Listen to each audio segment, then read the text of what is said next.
everyone, welcome back to my channel. I am Sunidhi Arya and I teach economics on this channel. फिलहाल हम econometrics को पढ़ रहे हैं और इकोनोमेट्रिक्स के अंदर इससे लास्ट वाले लेक्चर में मैंने साइमल्टेनियस इक्वेशन मॉडल को शुरू किया था और मैं अभी तक इकोनोमेट्रिक्स में OLS estimator, heteroscedasticity, autocorrelation, multicollinearity, dummy variable trap, इन सारे टॉपिक को कवर करा चुकी हूँ। अगर आपको बेसिक से इकोनोमेट्रिक्स को पढ़ना है तो आप मेरे प्रीवियस लेक्चर्स को देख सकते हैं।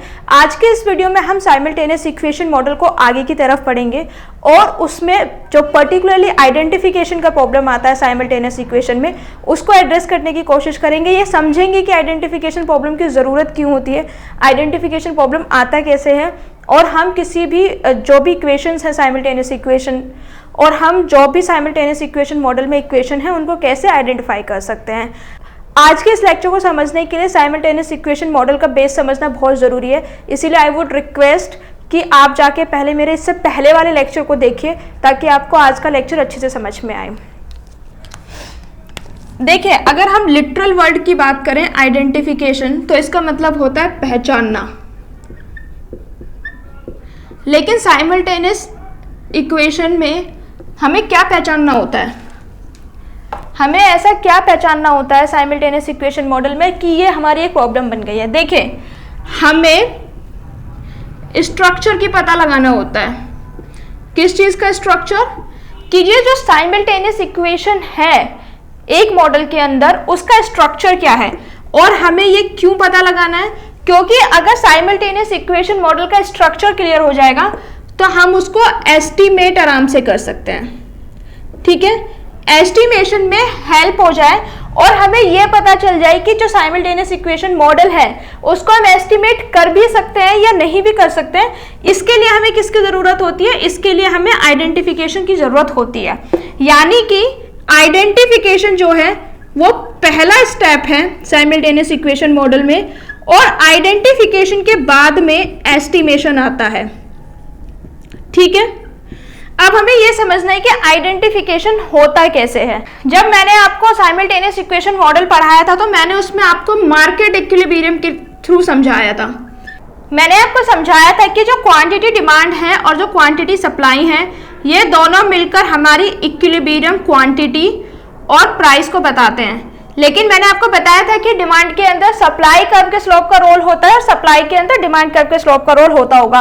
तो हम एग्जैक्टली पता नहीं लगा पा रहे थे इक्वेशंस का। एग्जैक्टली पता लगाने के लिए हमें किसी भी इक्वेशन का एक पर्टिकुलर फॉर्म चाहिए होता है। ठीक है, उस पर्टिकुलर फॉर्म की वजह से और हमें प्रॉपर आइडेंटिफिकेशन के लिए, यानी कि ये प्रॉब्लम हमारी दूर हो जाए और हमें पता चल जाए कि एग्जैक्ट किस वेरिएबल का कितना रोल है, आइडेंटिफिकेशन की जरूरत पड़ती है। अब हमें यह समझना है कि जो स्टेटस है आइडेंटिफिकेशन का वो क्या है। देखिए, दो तरीके से आइडेंटिफिकेशन हो सकता है। सबसे पहला तो है कि इक्वेशन जो है वो आइडेंटिफाइड हो। ठीक है, अगर इक्वेशन आइडेंटिफाइड है फिर तो कोई प्रॉब्लम वाली बात ही नहीं है।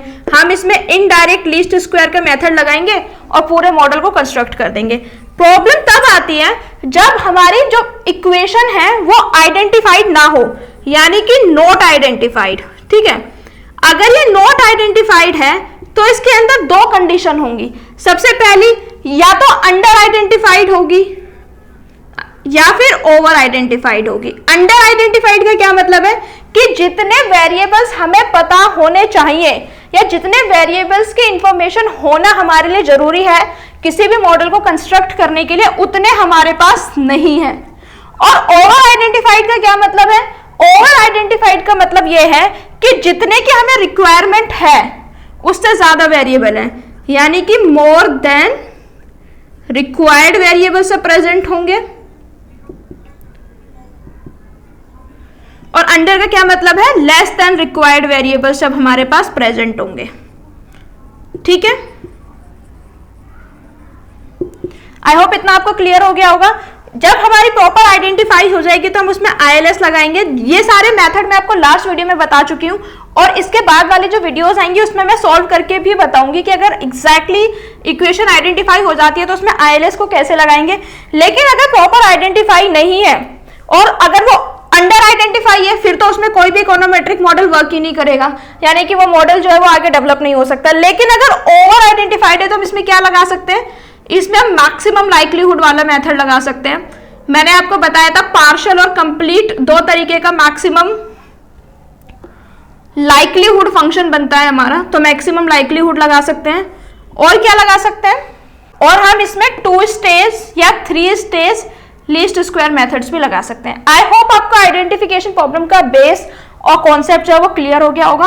अब मैं आपको समझाऊंगी कि जो भी इक्वेशन है उसमें से हम आइडेंटिफिकेशन प्रॉब्लम को कैसे समझेंगे, यानी कि प्रैक्टिकली मैं आपको पहले कॉन्सेप्ट समझाऊंगी, फिर एक एग्जांपल के थ्रू समझाऊंगी कि किस तरीके से हम आइडेंटिफाई करते हैं। ठीक है, देखिए किसी भी इक्वेशन को आइडेंटिफाई करने के 2 कंडीशंस होती हैं। पहली कंडीशन होती है ऑर्डर कंडीशन और फिर होती है रैंक कंडीशन। सबसे पहले हम ऑर्डर कंडीशन को समझेंगे और फिर हम रैंक कंडीशन को समझेंगे। ऑर्डर कंडीशन को समझने के लिए कुछ डिनोमिनेशन को समझने की जरूरत है, जैसे कि जी किस चीज को रिप्रेजेंट करेगा, जी रिप्रेजेंट करेगा पूरे मॉडल में कितनी इक्वेशन है, टोटल नंबर ऑफ इक्वेशन। उसके बाद में के हमारा क्या रिप्रेजेंट करेगा, के हमारा रिप्रेजेंट करेगा number of total variables in the model. ठीक है, यानी कि जितने भी हमने वेरिएबल्स लिए हैं पूरे मॉडल में, अगर एक मॉडल में 3 इक्वेशन है तो तीनों इक्वेशन में कितने वेरिएबल्स हैं ये हम के से डिसाइड करेंगे। ठीक है, उसके बाद में एम क्या रिप्रेजेंट करेगा, एम रिप्रेजेंट करेगा number of variables in particular equation, in particular equation under examination. ठीक है, यानी कि जो भी इक्वेशन किसी भी मॉडल में अगर 3 इक्वेशन है, लेट्स से 1, 2 एंड 3, तो जो सेकंड नंबर की इक्वेशन को लेट्स से हम चेक करना चाह रहे हैं कि इसके आइडेंटिफिकेशन का स्टेटस क्या है, तो अगर हम सेकंड नंबर की इक्वेशन को चेक करना चाह रहे हैं तो सेकंड नंबर में जितने भी वेरिएबल्स होंगे वो m, पूरे मॉडल में जितने भी वेरिएबल्स होंगे वो k, और जितनी भी इक्वेशंस होंगी वो टोटल नंबर ऑफ इक्वेशन। इतना समझ में आ गया। अब इसके बाद में एक छोटा सा फॉर्मूला समझना है, k माइनस m greater than equal to g minus 1। ठीक है, इसको इस फॉर्मूले को याद रखना है डिनोमिनेशंस के साथ कि जो k है वो किस चीज को k जो है वो क्या रिप्रेजेंट कर रहा है, m क्या रिप्रेजेंट कर रहा है, g क्या रिप्रेजेंट कर रहा है, और साथ में फॉर्मूले को याद रखना है। इक्वेशन को आइडेंटिफाई करने के लिए ये मिनिमम कंडीशन है, यानी कि अगर ये कंडीशन सेटिस्फाई नहीं होगी, अगर k माइनस m जो है वो इससे कम आ जाता है g माइनस 1 से, तो वो इक्वेशन अंडर आइडेंटिफाई हो जाती है और हम उस मॉडल पे फर्दर वर्क नहीं कर सकते। अगर ये इक्वल आता है तो वो एग्जैक्टली आइडेंटिफाई इक्वेशन है।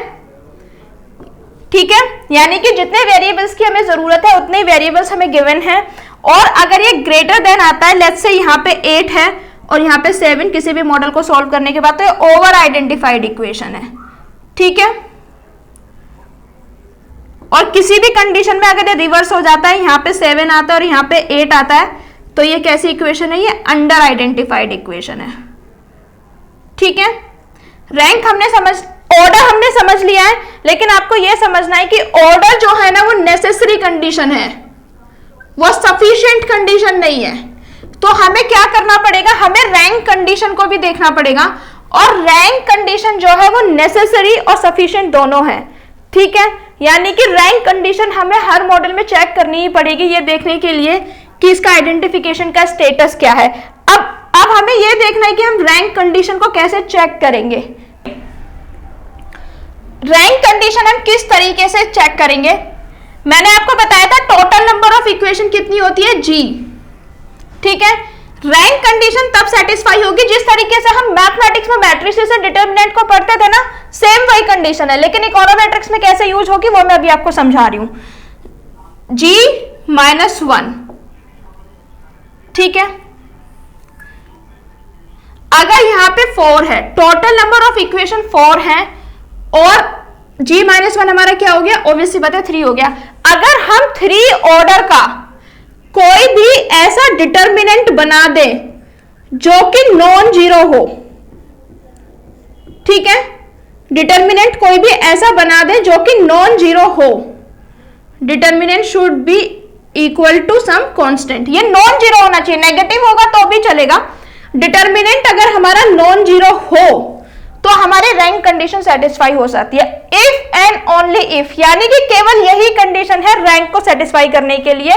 जितने भी टोटल नंबर ऑफ इक्वेशन है उसमें से g-1 कीजिए, उसमें से -1 करके अगर हम उतने ऑर्डर का एक डिटर्मिनेंट बना पा रहे हैं और एक डिटर्मिनेंट जो कि नॉन जीरो है, लेकिन पॉइंट ये है कि जो हम डिटर्मिनेंट बनाएंगे उसमें आएगा क्या। भाई अभी तक जितने भी मैट्रिसेस और डिटर्मिनेंट हमने पढ़े थे उसमें हमें मैट्रिसेस की वैल्यू दी होती थी और उससे हम डिटर्मिनेंट बना लेते थे।